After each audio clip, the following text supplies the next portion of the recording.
জুলাই জাতীয় সনদ 2025-এর সকল দফা এবং অঙ্গীকারনামা শতভাগ আমরা পরিপূরণ করতে অঙ্গীকারাবদ্ধ, প্রতিশ্রুতিবদ্ধ।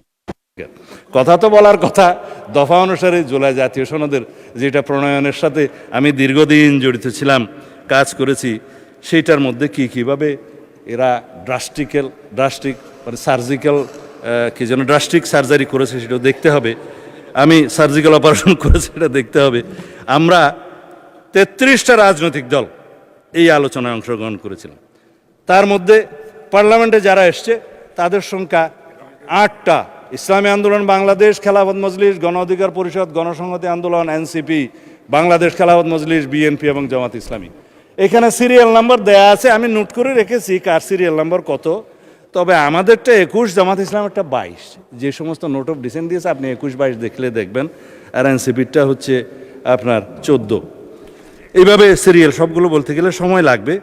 কিন্তু এখন আমি দফাওয়ারি যদি যাই, মাননীয় স্পিকার, কথা অনেকগুলো বলে ফেলেছি, জবাবও অনেকগুলো দিয়ে দিয়েছি, সংক্ষিপ্ত আলোচনাই করতে পারবো, অসুবিধা নাই। দফা 3-এর মধ্যে এইখানে প্রথম দফাতে ঐক্যমত উপনীত হওয়া বিষয়সমূহ সংবিধান সংশোধন সাপেক্ষে বলা আছে। আইনমন্ত্রী বলেছে 47টা দফা আছে ওর মধ্যে, আরও দফা থাকতে পারত, যেগুলো তারা ঐক্যমত হওয়ার পরেও ইনক্লুড না করে একটা ষড়যন্ত্র করেছে আমি বলবো। কিন্তু আর যেগুলো ঐক্যমত হয় নাই সেরকমও কোনো বিষয় বাদ দিয়েছে, যেমন তফসিল। এখন বলেছে সংবিধান সংশোধন সংক্রান্ত দফা 3, যে দফাগুলো নিয়ে শুধু আলোচনা করা দরকার, সংক্ষিপ্ত আলোচনা শুধু ওখানেই করব, বাকি দফাগুলো ছেড়ে দেবো। মাননীয় স্পিকার, এখানে সংবিধান সংশোধনের বিষয়টা উচ্চ কক্ষে নিয়ে যাওয়ার বিষয়টা হয়েছে, সেটা আমি ইতিমধ্যেই বলে দিয়েছি, আমি আর রিপিট করব না সময় বাঁচানোর জন্য, যে উচ্চ কক্ষে সংবিধান সংশোধনী বিল যেতে পারে না। কেন পারে না তাও বলেছে। দফা 4, সংবিধানের 7 ক এবং খ আমরা বিলুপ্তির পক্ষে, এখনও বিলুপ্তির পক্ষে। এখানে অবশ্য 3টা দল নোট অফ ডিসেন্ট দিয়েছে, আমরা না। সেটা কারা কারা দিয়েছে জানি না, তবে মেন দলের মধ্যে না, তারা পার্লামেন্টে আসে নাই বলে তাদের নাম আমি উল্লেখ করছি না। এই 7 খ এবং খ কি? ফ্যাসিস্ট আওয়ামী লীগ সরকার, ফেসিবাদী আওয়ামী লীগ সরকার বলেছিল এই সংবিধানের বিরুদ্ধে কিছু কিছু কথা বললে, যা বললে মৃত্যুদণ্ড হবে এবং সর্বোচ্চ সাজা দেওয়া হবে ইত্যাদি, রাষ্ট্রদ্রোহিতা হবে।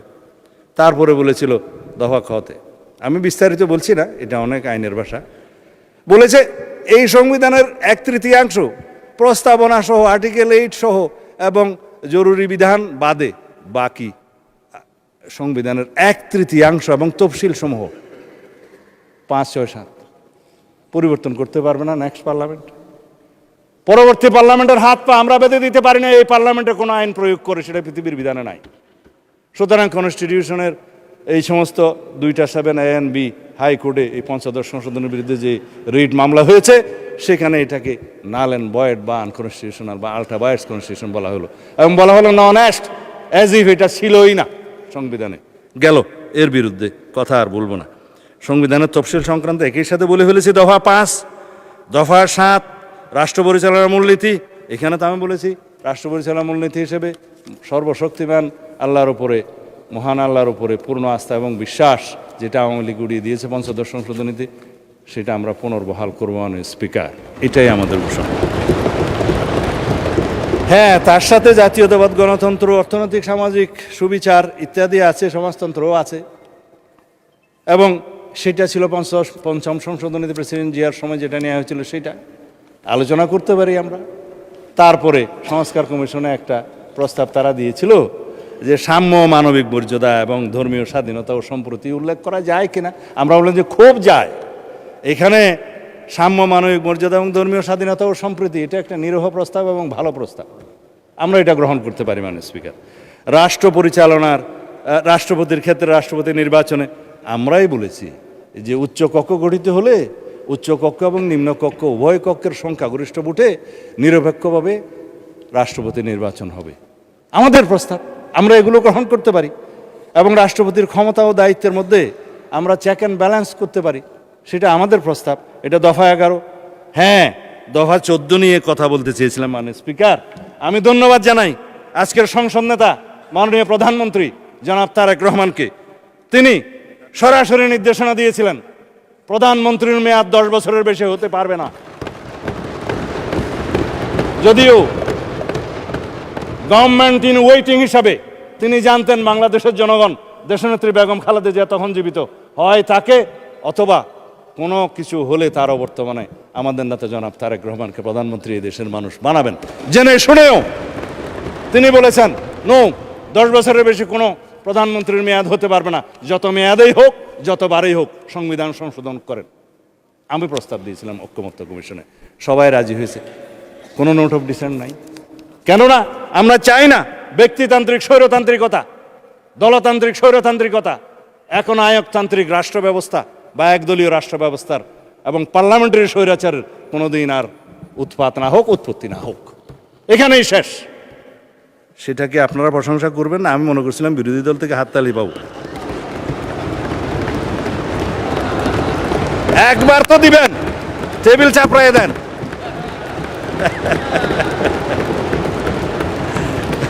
আচ্ছা, আমার সময় চলে যাচ্ছে, মানে স্পিকার আপনি একটু খেয়াল রাখবেন। প্রধানমন্ত্রী একই সাথে লিডার অফ দি হাউস হতে পারবেন কি পারবেন না প্রশ্ন উঠছে, দলীয় প্রধান হতে পারবে কি পারবে না প্রশ্ন উঠছে। দফা 15 এই জুলাই জাতীয় সনদের এখানে কিছু কিছু নোট অফ ডিসেন্ট দিয়েছে।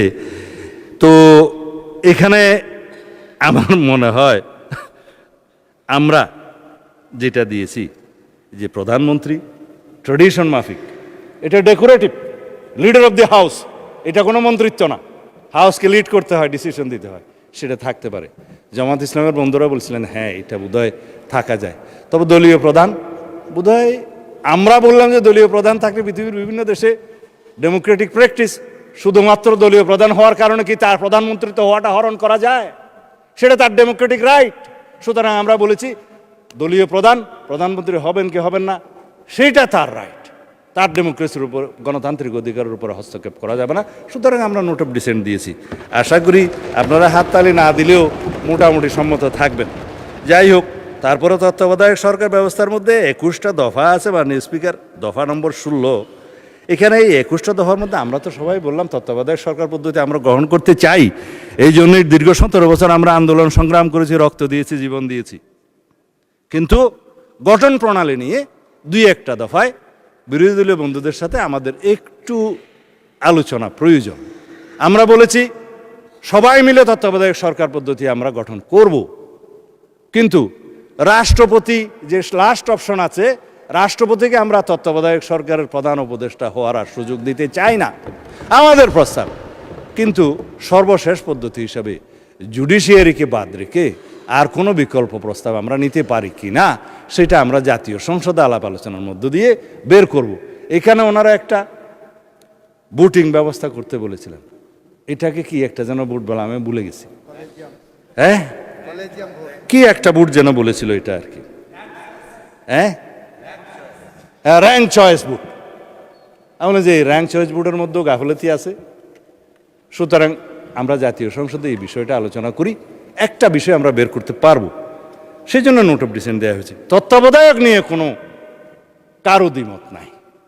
যাই হোক, মানে স্পিকার, এরপরে আসলো দ্বিকক্ষ বিশিষ্ট আসন সৃজন।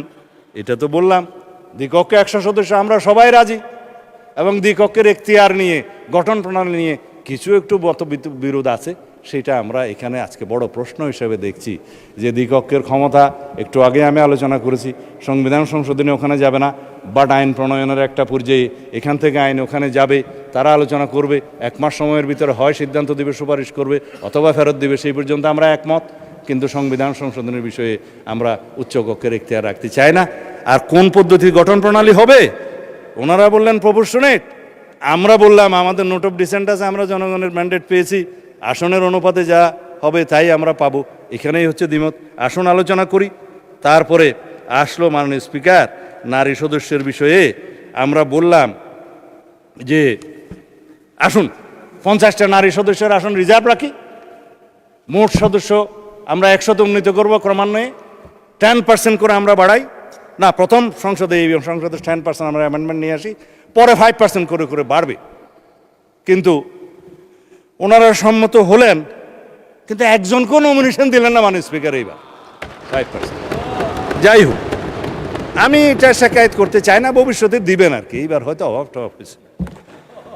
তারপরে দফাতে এসে ডেপুটি স্পিকার পদে প্রণয়ন, আমাদের মাননীয় প্রধানমন্ত্রী, আমি উপস্থিত ছিলাম, মাননীয় বিরোধী দলীয় নেতাকে বললেন যে জুলাই সনদ বাস্তবায়ন শুরু করি, চলেন, ডেপুটি স্পিকারটা আপনারা নেন, নাম দেন।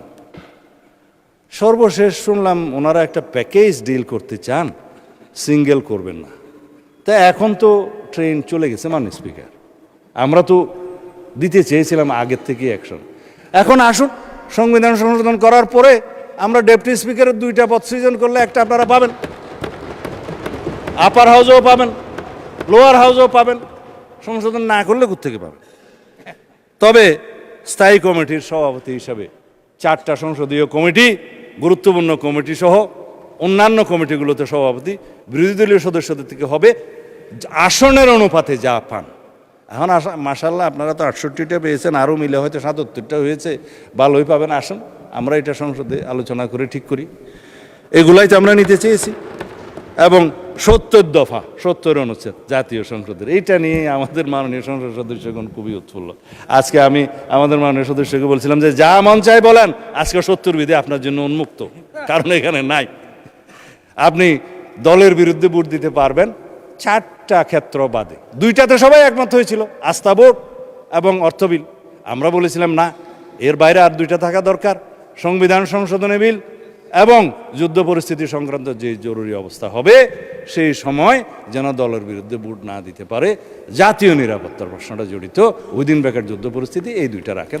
আমরা নোট অফ ডিসেন্ট দিয়েছি, আমরা জনগণের ম্যান্ডেট পেয়েছি, সেই হিসাবে যাব। বাকি সব বিষয়ে মাননীয় সংসদ সদস্যগণ, under the sun anything you can discuss here. কোনো দল আপনার বিরুদ্ধে, সরকারি দল কোনো ব্যবস্থা নিতে পারবে না, বিরোধী দল ব্যবস্থা নিতে পারবে না। সংসদ সদস্য বল বহাল থাকবে, এই সংসদ এলাইভ হবে। যাই হোক, এরপরে বাকি যে সমস্ত বিষয় আছে নির্বাচনী ব্যবস্থা বিষয়ে, এটা আমরা তো বললাম যে আমরা একটা স্বাধীন নির্বাচন কমিশন গঠন করব, সবাই মিলে আলাপ আলোচনা করে।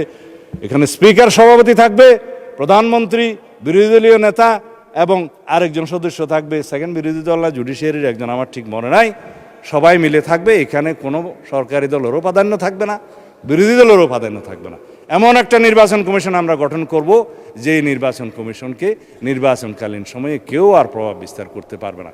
আমাদেরই প্রস্তাব ছিল এই যেগুলা বলে সাংবিধানিক সংস্থাসমূহে নিয়োগের ক্ষেত্রে যে এনসিসি করার কথা ছিল, আমরা যে এনসিসি লাগবে না, আসুন এটা এখানেই আনি। তারপরে অন্যান্য সাংবিধানিক কিছু প্রতিষ্ঠানের বিষয়ে কথা বলা হয়েছে। আমরা বললাম যে এটা আমরা স্ট্রং আইন করি, শক্তিশালী আইন প্রণয়নের মধ্য দিয়ে সেগুলো আমরা ব্যবস্থা নেব। বিচার বিভাগের কথা মাননীয় স্পিকার কি বলবো, এখন বিচার বিভাগের কথা বললে তো অসম্ভব ব্যাপার। প্রধান বিচারপতি নিয়োগের ক্ষেত্রে আমরা বলেছিলাম একটা অপশন থাকুক, যাতে আর কোনোদিন আগের মতো যে আমাদের এক্সপিরিয়েন্স হয়েছে যে কি যেন এটা শপথবদ্ধ রাজনীতিবিদদেরকে আমাদের আর যেন দেখতে না হয়। আমরা সেই জন্য বলেছি প্রধান বিচারপতি হবে অ্যাপিলেট ডিভিশন থেকে নিযুক্ত। আগে সংবিধানে এটা ওপেন ছিল, কোত্থেকে নিযুক্ত হবে সেটা নির্ধারিত ছিল না। আমরা বলছি আপিল বিভাগের বিচারকদের মধ্য থেকে নিতে হবে। আর 2টা অপশন থাকতে হবে, জ্যেষ্ঠতম 2 জনের মধ্য থেকে প্রধান বিচারপতিকে নিয়োগ করতে হবে।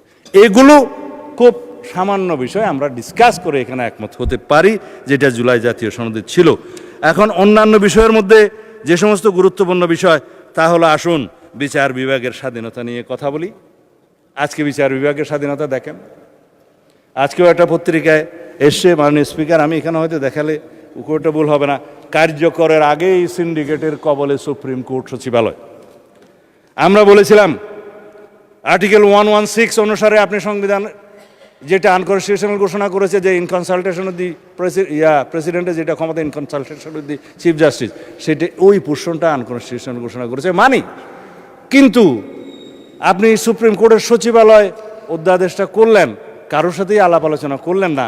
সংবিধানের অনুচ্ছেদ অনুসারে এখানে যদি আমরা আলাপ আলোচনা করে একটা আইন প্রণয়ন করে শক্তিশালী, সেটাই কি ভালো হতো না? এটাকে আমরা সংবিধানেই রাখতে হবে। আর বলা হলো যে সুপ্রিম কোর্ট না হাইকোর্ট জাজেস অ্যাপয়েন্টমেন্ট অর্ডিন্যান্স নিজেই আর্টিকেল 95 এবং 98 ভায়োলেশন করে বসে আছে। কাউন্সিল এবং আর কি যেন করেছে, কিভাবে তারা ইন্টারভিউ নেবে, কাকে কাকে নিয়োগ করবে, বয়সসীমা কোথায় হবে, যেগুলো আছে সংবিধানের সেই আর্টিকেলগুলোকে যদি আপনি চেঞ্জ না করেন, অ্যামেন্ডেড না করেন, জুডিশিয়ারিকে সেটা ভায়োলেট করতে পারে। এই কথাগুলো আমরা বলেছিলাম। আমরা বলেছিলাম এটা জাতীয় সংসদের পরবর্তী জাতীয় সংসদের উপরে ছেড়ে দেন, আমরা সেখানে আলাপ আলোচনা করে আইন প্রণয়ন করে তারপরে সেই অ্যাপয়েন্টমেন্ট এনাক্টমেন্টটা আনবো এবং সুপ্রিম কোর্টের এই যে সচিবালয় আইনটা আনবো। এখনও আমরা প্রতিশ্রুতিবদ্ধ, আমরা সুপ্রিম কোর্টের সচিবালয় আইন এবং বিচারক নিয়োগ আইন এই পার্লামেন্টে ইনশাআল্লাহ আমরা আলাপ আলোচনার মধ্য দিয়ে পাশ করব। আমরা complete independence of the judiciary আমরা চাই, বাট সুভারেনিটি অফ দি জুডিশিয়ারি আমরা চাই না। সার্বভৌম একটাই, সার্বভৌম জনগণ, সার্বভৌম এই কান্ট্রি, সার্বভৌম এই হাউস অফ দি পার্লামেন্ট। আর কোনো সার্বভৌম অথরিটি থাকতে পারে না, কোথাও না কোথাও অ্যাকাউন্টেবিলিটি থাকতে হবে। মাননীয় সদস্য, আপনার সময় শেষ, আপনি কি আরো বলতে চান? আচ্ছা, 3 মিনিট সময় বাড়িয়ে দেওয়া হলো আপনাকে। যাই হোক, আমার তো ফ্লুটাই নষ্ট হয়ে গেল আমার স্পিকার, এখন আমি আর কি বলতাম। যদি আপনি 3 মিনিটে শেষ করেন। সময় দেন তাহলে 5 মিনিট দিতে পারেন, আমি একটু সাম আপ করি। আচ্ছা, 5 মিনিটে বলেন, শেষ করেন। আচ্ছা, মানে স্পিকার এখন থেকে কোনো, যাই হোক, আমি আর এই সমস্ত জায়গার মধ্যে যাব না, সময় শেষ। আর আইন, অধ্যাদেশ, বিধি বিধান এগুলো প্রণয়নের মাধ্যমে এইখানকার 47-এর পরে বাকি যা কিছু আছে জুলাই সনদের সব কিছু বাস্তবায়ন করা যাবে। আইন নিয়ে, কানুন নিয়ে, বিধিবিধান নিয়ে, সংবিধান, এইখানে তো সংবিধান পরিবর্তন করতে হবে না, সুতরাং এই পার্লামেন্টে আমরা আলোচনা করবো মাননীয় স্পিকার। সুতরাং এই জুলাই জাতীয় সনদ 2025-এর সকল দফা এবং অঙ্গীকারনামা শতভাগ আমরা পরিপূরণ করতে অঙ্গীকারাবদ্ধ, প্রতিশ্রুতিবদ্ধ। এখন 7 খণ্ড রামায়ণ পরে যদি সকালবেলা আমার বন্ধুরা বলে সেই অবস্থায় হয়ে যাচ্ছে, কোথায় জুলাই আদেশ আর কোথায় জুলাই সনদ। আমরা জাতিকে পরিষ্কার করতে চাই, জুলাই জাতীয় সনদ 2025 যেটা স্বাক্ষরিত হয়েছে, যেটা ঐতিহাসিকভাবে স্বাক্ষরিত হয়েছে, সকল বন্ধুরা স্বাক্ষর করেছেন, সেই স্বাক্ষর নোট অফ ডিসেন্ট সহ এনসিপি অবশ্য পরে করেছে, নির্বাচনের করেছে তো বটে, সেটা আমরা বাস্তবায়ন করতে চাই। যেটা বলছে যে জুলাই আদেশ, ইট ইজ নো অর্ডার, এটা লেজিসলেটিভ ফ্রড, এটা কালারেবল লেজিসলেশন, এটা ফ্রড অন দি কনস্টিটিউশন, সেটা কোনো অর্ডার নাই। আমার এক বন্ধু বললেন রাষ্ট্রপতিকে আমি ফোন করতে পারি কিনা, আপনিও তো ফোন করতে পারেন। কে বলছে রাষ্ট্রপতির সাথে জনগণ কথা বলতে পারবে না? এটা তো এমন বিষয় না যে রাষ্ট্রপতির সাথে আমরা কথা বলতে পারবো না, দেশেরই তো রাষ্ট্রপতি। আপনারা তো তার কাছেই শপথ নিয়েছেন এক সময়, কেউ কেউ উপদেষ্টা হিসাবে। আমরা মাননীয় স্পিকার এখানে সংবিধান মেনে এসছি। জিজ্ঞেস করুন প্রত্যেকটা সদস্যকে, যারা যে ফর্মে শপথ নিয়েছে, এটা 148 অনুচ্ছেদ অনুসারে, 3য় তফসিল অনুসারে ছাপানো শপথ। যার কাছে শপথ নিয়েছে সংবিধান অনুসারে, তার কাছে শপথ নেওয়ার কথা। যার কাছে স্পিকার, ডেপুটি স্পিকার নাই, প্রধান নির্বাচন কমিশনার শপথ নিয়েছে। এটাও এখানে আমরা সংবিধান মেনে এসেছি। আমরা এখানে এসছি, এই সংসদে সেশন ডিক্লেয়ার করেছে রাষ্ট্রপতি, এটাও সংবিধান অনুসারে এখানে রাষ্ট্রপতি ডিক্লেয়ার করেছে, স্থান নির্ধারণ করেছেন। 73 অনুচ্ছেদ অনুসারে তিনি এখানে ভাষণ দিয়েছেন, এগুলো সংবিধান অনুসারে এসছেন। আমরা যে রাষ্ট্রপতির ভাষণের উপরে আজকে আলোচনা করছি, এইটাও তো সংবিধান মেনে আলোচনা করছি মাননীয় স্পিকার। সব কিছুতেই আমরা সংবিধান মানছি, আর এখন সংবিধান ভালো লাগে না এই বক্তৃতা মাননীয় স্পিকার শুনতে চাই না। আমার সময় কি শেষে আরও আছে তো মাননীয় স্পিকার, 1 ঘন্টা 1 মিনিট 55 সেকেন্ড আছে। শুনলেও কি আর না শুনলেও আমি বলে যাই। তারপর মাননীয় স্পিকার, কথা হচ্ছে সংবিধান যেখানে যেখানে সুবিধা সেখানে সেখানে মানলাম। সংবিধান মানতে মানতে সাংবিধানিক উঠে নির্বাচিত হয়ে এখানে আসলাম, সাংবিধানিকভাবে শপথ নিলাম, সাংবিধানিকভাবে এখানে আলোচনা করছি, সাংবিধানিকভাবে এমপি হয়েছি এবং সংবিধান অনুযায়ী এখানে আলোচনা করছি, সমস্ত কিছু রুলস অ্যান্ড প্রসিডিওর মানছি। আর এখানে বলছে যে সংবিধান কি জনগণের অভিপ্রায়ের উপরে? ইয়েস, সংবিধানে জনগণের অভিপ্রায়কে ধারণ করার জন্যই আমাদেরকে সংবিধান, আমরা সেই অভিপ্রায়কে সম্মান